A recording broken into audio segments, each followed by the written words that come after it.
اعوذ باللہ من الشیطان الرجیم بسم اللہ الرحمن الرحیم رب اشرح لی صدری ویسر لی امری واحلل عقدۃ من لسانی یفقہوا قولی اللہم لا سہل الا ما جعلتہ سہلا وانت تجعل الحزن اذا شئت سہلا۔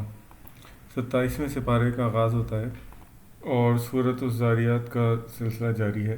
26ویں سپارے کے اختتام پہ حضرت ابراہیم علیہ السلام کا واقعہ چل رہا تھا کہ جب فرشتے ان کے پاس آئے اور انہوں نے دیکھا کہ وہ کچھ کھا نہیں رہے ہیں تو انہوں نے تھوڑا خوف محسوس کیا۔ اس کے بعد فرشتوں نے حضرت ابراہیم علیہ السلام کو اولاد کی خوشخبری دی، جس پر ان کی بیوی چیختی بھی آئیں اور انہوں نے کہا کہ کیا مجھے اس عمر میں اولاد ہوگی جب کہ میں بوڑھی بانجھ ہو چکی ہوں؟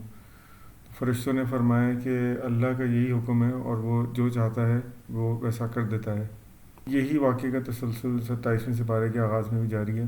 بسم اللہ الرحمن الرحیم۔ اس کے بعد حضرت ابراہیم علیہ السلام نے ان سے پوچھا کہ آپ لوگ کس مہم پر آئے ہیں؟ تو انہوں نے بتایا کہ ہم ایک قوم کی طرف بھیجے گئے ہیں جو کہ مجرم ہے اور ہم اس پہ پکی ہوئی مٹی برسائیں گے کیونکہ وہ آپ کے رب کی قائم کی ہوئی حد سے گزر جانے والے ہیں۔ اس کے بعد اللہ سبحانہ تعالیٰ فرماتے ہیں کہ ہم نے اس بستی میں سے مسلمانوں کو نکال لیا جبکہ اس بستی میں ایک ہی گھر تھا جو مسلمانوں کا تھا، اور پھر ان کو نشان عبرت بنا دیا، یعنی بستی والوں کو۔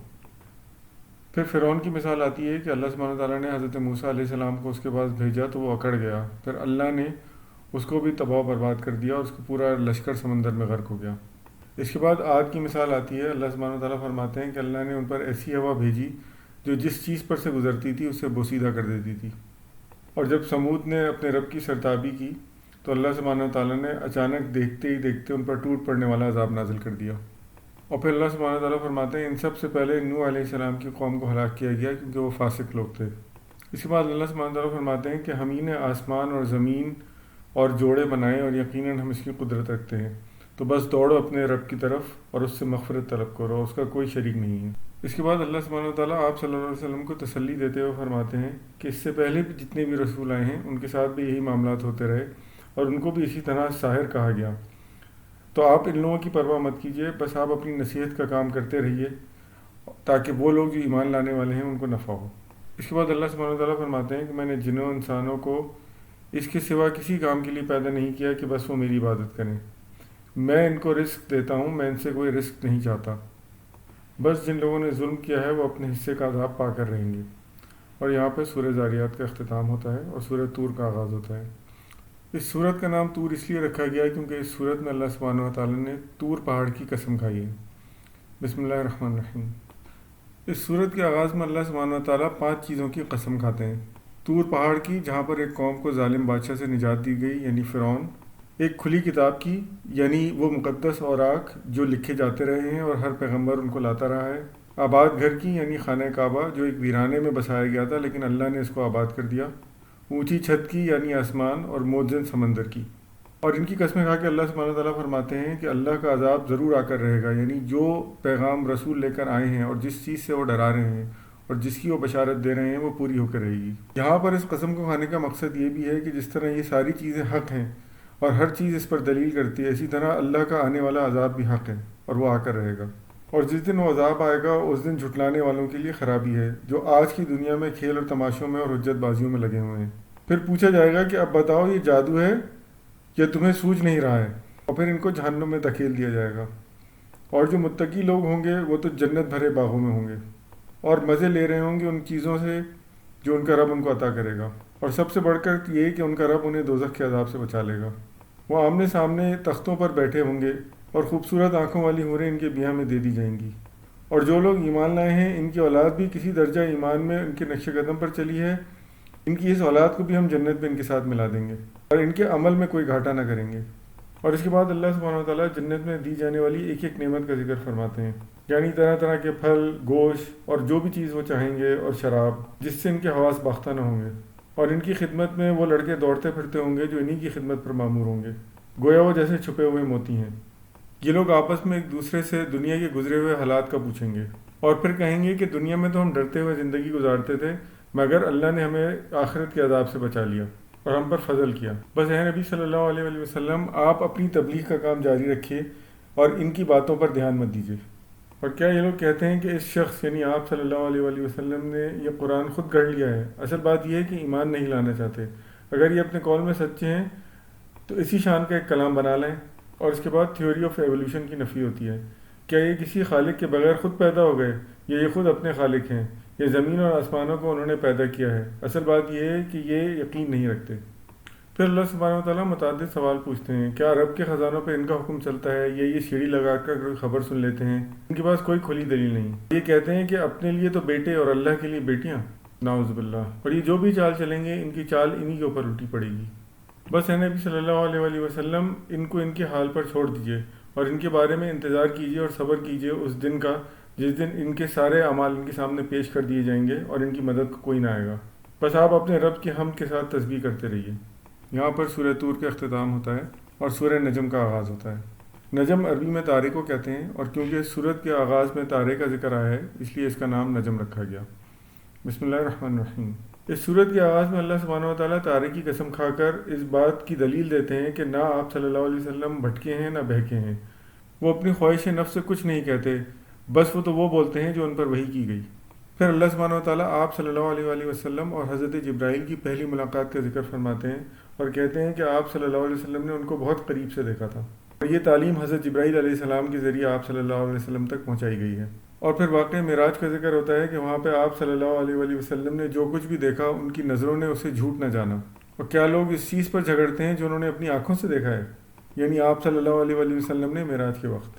اور پھر آپ صلی اللہ علیہ وسلم نے ایک مرتبہ پھر حضرت جبرائیل کو سدرۃ المنتہا کی طرف اڑتے ہوئے دیکھا، یعنی جنت المأوا کے پاس، اور اس وقت بیر کے درخت پہ چھا رہا تھا جو چھا رہا تھا۔ نہ آپ صلی اللہ علیہ وآلہ وسلم کی نگاہ چندیائی، نہ ہی حد سے تجاوز فرمایا، اور آپ صلی اللہ علیہ وآلہ وسلم نے اپنے رب کی بڑی بڑی نشانیاں دیکھیں۔ پھر اللہ سبحانہ وتعالیٰ کفار کے بتوں کا ذکر فرماتے ہیں، یعنی لات، منات اور عزیٰ، اور کہتے ہیں کیا اس کی حقیقت پر بھی تم نے غور کیا ہے؟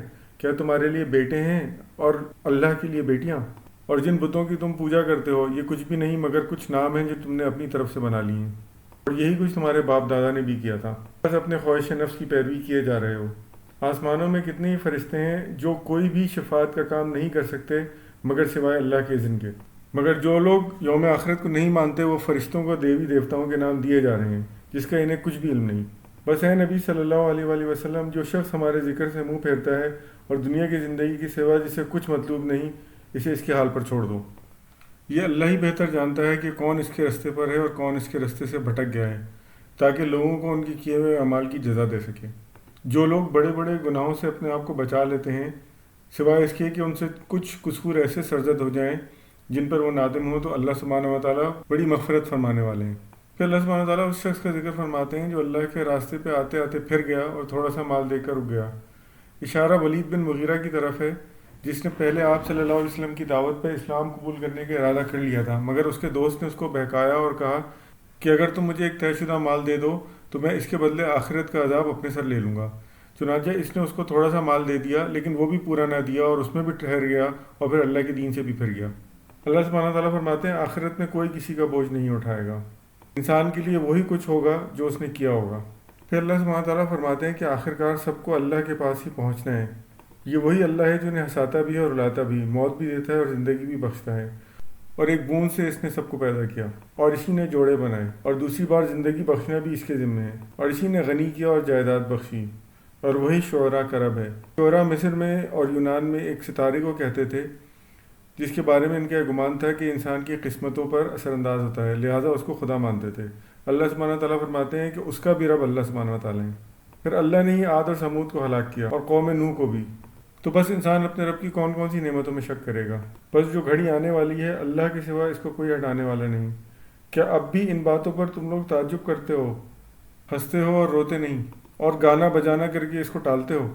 یہاں پر سورہ نجم کا اختتام ہوتا ہے اور سورہ قمر کا آغاز ہوتا ہے۔ اس صورت میں چاند کے 2 ٹکڑے ہو جانے کے واقعے کا ذکر کیا گیا ہے، اور عربی میں چاند کو قمر کہتے ہیں، اسی مناسبت سے اس کا نام قمر رکھا گیا۔ بسم اللہ الرحمن الرحیم۔ اور قیامت کی گھڑی قریب آ گئی اور چاند پھٹ گیا، مگر لوگوں نے جب یہ نشانی دیکھی تو کہنے لگی کہ یہ جادو ہے۔ حالانکہ لوگ پچھلی قوموں کے حالات بھی دیکھ چکے ہیں، ان کا عبرتناک انجام بھی ان کے سامنے ہے، مگر پھر بھی یہ نصیحت نہیں پکڑتے۔ بس اے نبی صلی اللہ علیہ وآلہ وسلم، آپ ان سے رخ پھیر لیں۔ بس وہ دن قریب ہے جس دن ایک پکارنے والا پکارے گا اور یہ اپنی قبروں سے بکھری ہوئی ہڈیوں کی طرح نکلیں گے اور پکارنے والے کی طرف دوڑنے لگیں گے، اور پھر کہیں گے کہ واقعی یہ دن تو بڑا کٹھن ہے۔ اس سے پہلے نوح علیہ السلام کی قوم نے بھی ان کو اسی طرح جھٹلا دیا تھا اور ان کو سخت طریقے سے جھڑک دیا تھا۔ آخرکار اللہ سبحانہ و تعالیٰ نے حضرت نوح علیہ السلام کو اور ان کے ساتھیوں کو بچا لیا اور ان کی قوم کو غرق کر دیا، اور پھر اس کشتی کو ایک نشانی بنا دیا، اور ہم نے اس قرآن کو آسان بنا دیا ہے سمجھنے کے لیے، تو کوئی ہے نصیحت قبول کرنے والا؟ اور اسی طرح جب عاد نے اپنے نبی کو جھٹلایا تو اللہ سبحانہ و تعالیٰ نے ان کے اوپر سخت نحوست والی تیز طوفانی ہوا بھیج دی جو ان کو اٹھا اٹھا کر پھینک رہی تھی جیسے اجڑے ہوئے کھجور کے تنے۔ اور سمود نے جب یہ کہا کہ یہ تو ایک اکیلا آدمی ہے، کیا ہم اس کے پیچھے چلیں؟ کیا ہماری عقل ماری گئی ہے کہ ہم اس ایک آدمی کے پیچھے چلیں؟ اور کیا ساری وحی اسی کے اوپر نازل ہونی تھی؟ آخرکار اللہ سبحانہ و تعالیٰ نے اپنی پیغمبر کی مدد کے لیے ایک اونٹنی بھیجی جو نشانی کے طور پر تھی، لیکن ان لوگوں نے اس اونٹنی کو مار ڈالا اور پھر اللہ کے عذاب نے انہیں پکڑ لیا۔ ان کے اوپر بس ایک دھماکہ ہوا اور وہ بھس بن کر رہ گئے۔ اسی طرح لوط علیہ السلام نے بھی اپنی قوم کو بارہا برے فعل سے روکا اور اللہ کی طرف دعوت دی، مگر انہوں نے اللہ کی بات نہیں مانی، اس لیے اللہ سبحانہ و تعالیٰ نے ان کے اوپر پتھراؤ والی بارش بھیج دی اور حضرت لوط علیہ السلام کو اس سے بچا لیا۔ اور جب عذاب والے فرشتے حضرت لوط علیہ السلام کے گھر خوبصورت لڑکوں کی شکل میں آئے تھے تو ان کی قوم ان کی طرف لپکی تھی، لیکن اللہ نے ان کو اندھا کر دیا۔ اسی طرح آل فرعون کے پاس بھی تنبیہات آئی تھیں مگر انہوں نے جھٹلا دیا، آخر اللہ نے بھی ان کو سخت عذاب میں پکڑ لیا۔ کیا یہ کفار جو آپ صلی اللہ علیہ وآلہ وسلم کی دعوت پر ایمان نہیں لا رہے ان لوگوں سے کچھ بہتر ہیں؟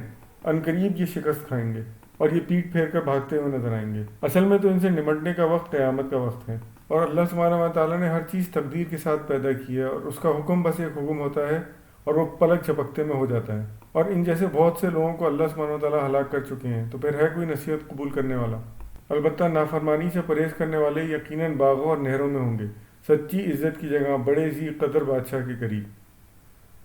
اور یہاں پہ سورہ قمر کا اختتام ہوتا ہے اور سورہ رحمان کا آغاز ہوتا ہے۔ سورہ رحمان میں اللہ سبحانہ و تعالیٰ نے اپنی ان گنت نعمتوں کا ذکر فرمایا ہے۔ کیونکہ اس سورت کی ابتدا رحمان کے لفظ سے ہوتی ہے، اسی لیے اس سورت کا نام رحمان رکھا گیا۔ بسم اللہ الرحمن الرحیم۔ رحمان نے قرآن کی تعلیم دی اور انسان کو پیدا کیا اور اسے بولنا سکھایا۔ سورج اور چاند اس کے حساب سے چلتے ہیں، تارے اور درخت سب اس کو سجدہ کرتے ہیں۔ اسی نے آسمان کو اونچا کیا اور اس میں ترازو قائم کر دیا، لہٰذا ٹیک ٹیک تولو اور اس میں گڑبڑ نہ کرو۔ زمین کو اس نے سب مخلوقات کے لیے بنایا، اسی طرح ہر طرح کے بکثرت لذیذ پھل ہیں۔ کھجور کے درخت ہیں جن کے پھل غلافوں میں لپٹے ہوئے ہیں، طرح طرح کے غلے ہیں جن میں بھوسا بھی ہوتا ہے اور دانہ بھی۔ تو اے لوگوں، تم اپنے رب کی کون کون سی نعمتوں کے منکر ہو جاؤ گے؟ انسان کو اس نے سوکھے سڑے گارے سے بنایا اور جنوں کو آگ سے، وہی تمام مشرقوں اور مغربوں کا رب ہے۔ دو سمندروں کو اسی نے چھوڑ دیا کہ وہاں مل جائیں، پھر بھی ان کے درمیان ایک پردہ حائل ہے جس سے وہ تجاوز نہیں کرتے۔ ان سمندروں سے موتی اور مونگے نکلتے ہیں، اور یہ جہاز اسی کے ہیں جو سمندر میں پہاڑوں کی طرح اونچے اٹھتے ہوئے ہیں۔ ہر چیز جو زمین میں فنا ہونے والی ہے، بس تیرے رب کی جلیل اور کریم ذات باقی رہنے والی ہے۔ زمین اور آسمان میں جو کچھ بھی ہے سب اپنی حاجتیں اسی سے مانگ رہے ہیں، ہر آن وہ نئی شان کے اندر ہے۔ اے زمین کے بوجھوں، عنقریب ہم تم سے باز پرس کے لیے فارغ ہو جاتے ہیں، پھر دیکھیں گے تم اپنے رب کے کن کن احسانات کو جھٹلاؤ گے۔ اور اے جنو انس، اگر تم زمین اور آسمان کی سرحدوں سے نکل کر بھاگنا چاہو تو نہیں بھاگ سکتے، اس کے لیے بڑا زور چاہیے۔ اگر بھاگنے کی کوشش کرو گے بھی تو تم پر آگ کا شعلہ اور دھواں چھوڑ دیا جائے گا جس کا تم مقابلہ نہ کر سکو گے۔ پھر کیا بنے گا اس وقت جب آسمان پھٹ جائے گا اور لال چمڑے کی طرح سرخ ہو جائے گا۔ اس روز کسی انسان اور جن سے اس کا گناہ پوچھنے کی ضرورت نہ ہوگی۔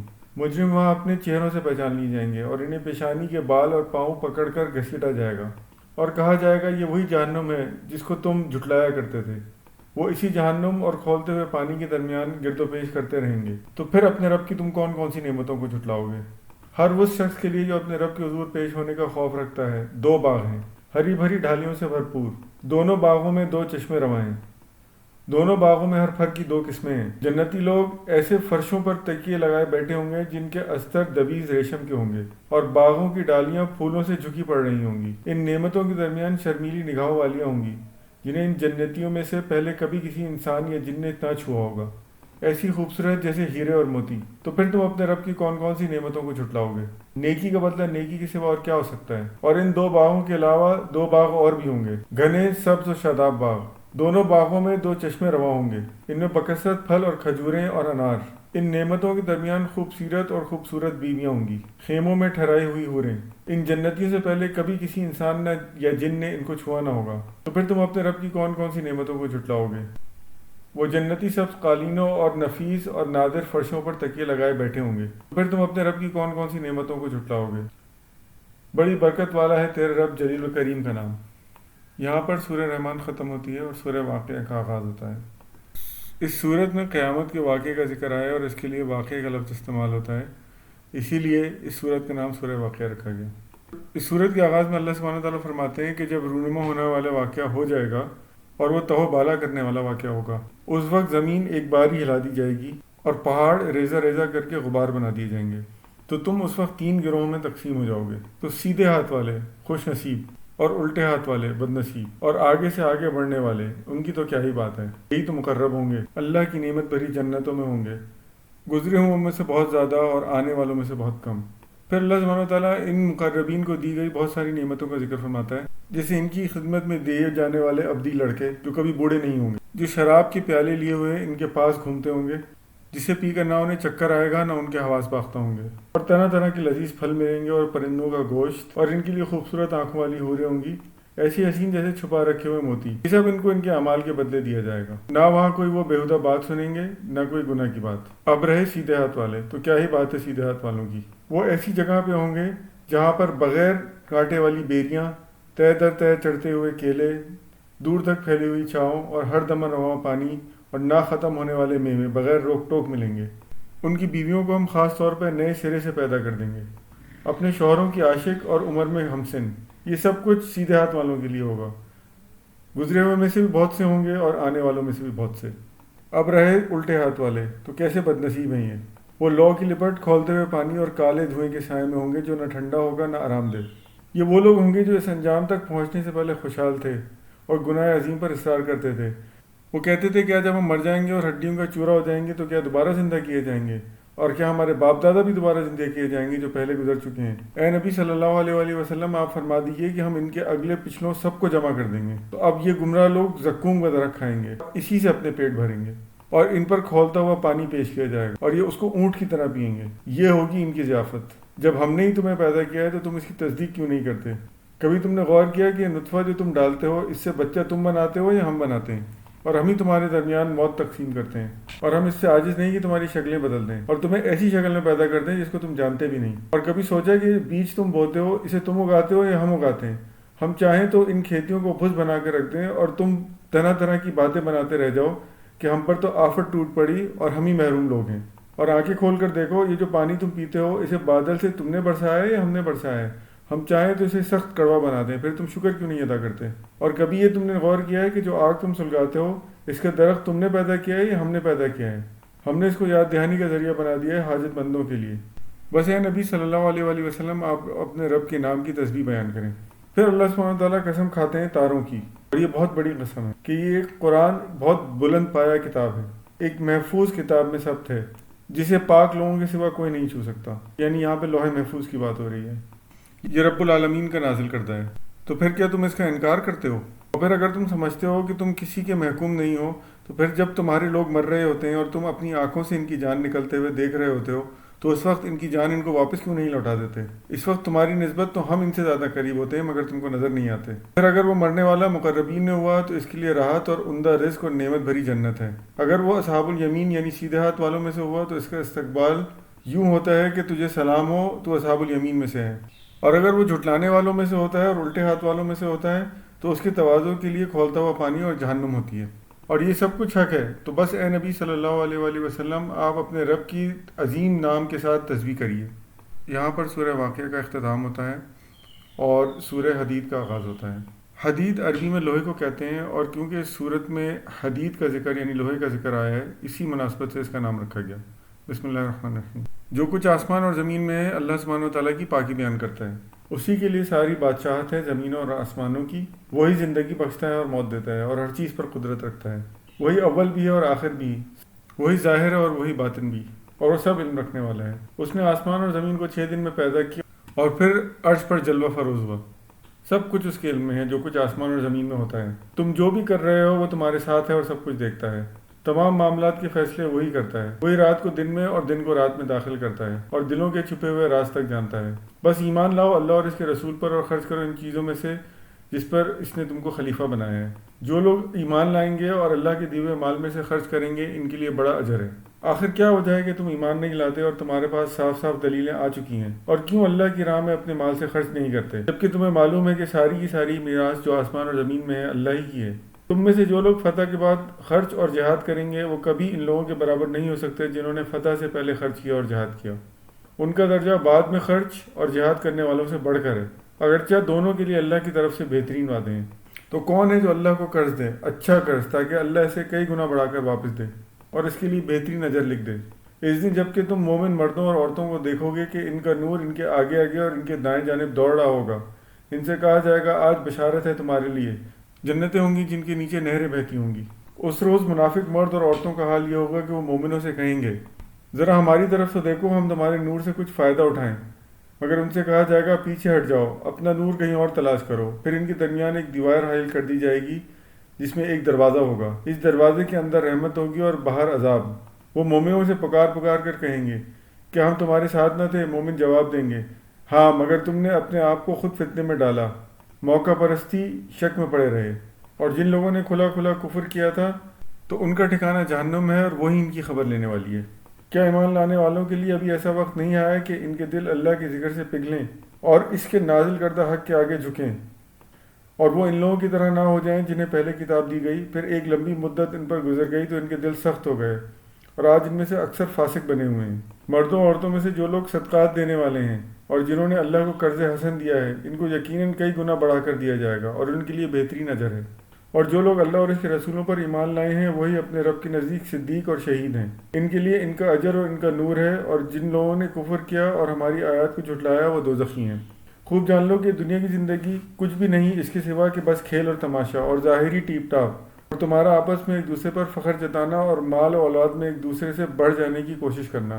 اس کی مثال ایسی ہے جیسے ایک بارش ہو گئی تو اس سے پیدا ہونے والے نباتات کو دیکھ کر کاشتکار خوش ہو گئے، پھر وہی کھیتی پک جاتی ہے اور تم دیکھتے ہو کہ وہ زرد ہو گئی، پھر وہ بھس بن کر رہ جاتی ہے۔ اس کے برعکس آخرت وہ جگہ ہے جہاں سخت عذاب ہے اور اللہ کی مغفرت اور اس کی خوشنودی ہے۔ دنیا کی زندگی ایک دھوکے کے سوا کچھ بھی نہیں۔ دوڑو اور مغفرت طلب کرو اپنے رب سے، جس کی جنت کی وسعت آسمان اور زمین کے برابر ہے، جو تیار کی گئی ہے متقیوں کے لیے۔ یہ اللہ کا فضل ہے، جسے چاہتا ہے عطا فرماتا ہے، اور جو کچھ تمہارے اوپر گزرتا ہے اللہ نے اس کو پہلے سے ہی ایک کتاب میں لکھ دیا ہے۔ اللہ کے لیے کرنا بہت آسان ہے۔ یہ سب کچھ اس لیے کہ تمہیں جو بھی نقصان ہو تم اس پر دل شکستہ نہ ہو، اور جو کچھ اللہ تمہیں عطا فرمائے اس پر تم پھولے نہ سما جاؤ۔ اللہ ایسے لوگوں کو پسند نہیں کرتا جو اپنے آپ کو بڑی چیز سمجھتے ہیں اور فخر جتاتے ہیں، اور جو بخل کرتے ہیں اور دوسروں کو بخل کرنے پر اکساتے ہیں۔ اب اگر کوئی نہیں مانتا تو اللہ بے نیاز ہے۔ اللہ نے تو اپنے رسولوں کو صاف صاف نشانیوں اور ہدایت کے ساتھ بھیجا ہے، اور ان کے ساتھ کتاب نازل فرمائی اور میزان نازل کیا، اور اسی نے لوہا اتارا جس میں بڑا زور ہے اور لوگوں کے لیے نفع ہے۔ یہ اس لیے کیا گیا کہ اللہ کو معلوم ہو جائے کہ کون اس کو دیکھے بغیر اس کے رسولوں کی مدد کرتا ہے۔ یقیناً اللہ بڑا قوت والا زبردست ہے۔ اللہ سبحانہ وتعالیٰ نے ہی حضرت ابراہیم اور حضرت نوح کو بھیجا اور ان کی نسل میں نبوت اور کتاب رکھ دی، پھر ان کی اولاد میں سے کچھ لوگوں نے ہدایت اختیار کی اور کچھ لوگ فاسق ہو گئے۔ اس کے بعد بھی اللہ سبحانہ تعالیٰ نے کئی رسول بھیجے اور حضرت عیسیٰ ابن مریم کو مبعوث کیا اور ان کو انجیل عطا فرمائی۔ جن لوگوں نے ان کی پیروی کی اللہ سبحانہ تعالیٰ نے ان کے دل نرم کر دیے اور اس میں رحم ڈال دیا، اور رہبانیت تو انہوں نے خود ہی ایجاد کر لی، اللہ نے اس کو ان پر فرض نہیں کیا تھا۔ مگر اللہ کی خوشنودی حاصل کرنے کے لیے یہ بدعت انہوں نے خود ہی نکال لی، مگر اس کو کرنے کا جو حق تھا وہ ادا نہ کیا۔ ان میں سے جو ایمان لائے تھے اس کا اجر اللہ نے ان کو عطا کیا، مگر ان میں سے اکثر لوگ فاسق تھے۔ اے لوگوں جو ایمان لائے ہو، اللہ سے ڈرو اور اس کے رسول محمد صلی اللہ علیہ وآلہ وسلم پر ایمان لاؤ۔ اللہ تمہیں اپنی رحمت کا دوہرا حصہ عطا فرمائے گا، اور تمہیں وہ نور بخشے گا جس کی روشنی میں تم چلو گے، اور تمہارے قصور معاف کر دے گا۔ اللہ بڑا معاف کرنے والا اور مہربان ہے۔ یہ اللہ کا فضل ہے، اس کے اپنے ہی ہاتھ میں، جسے چاہتا ہے عطا فرماتا ہے، اور اللہ بڑے فضل والا ہے۔ اور یہاں پر سورہ حدید اور 27ویں سپارے کا اختتام ہوتا ہے۔ صدق اللہ العظیم۔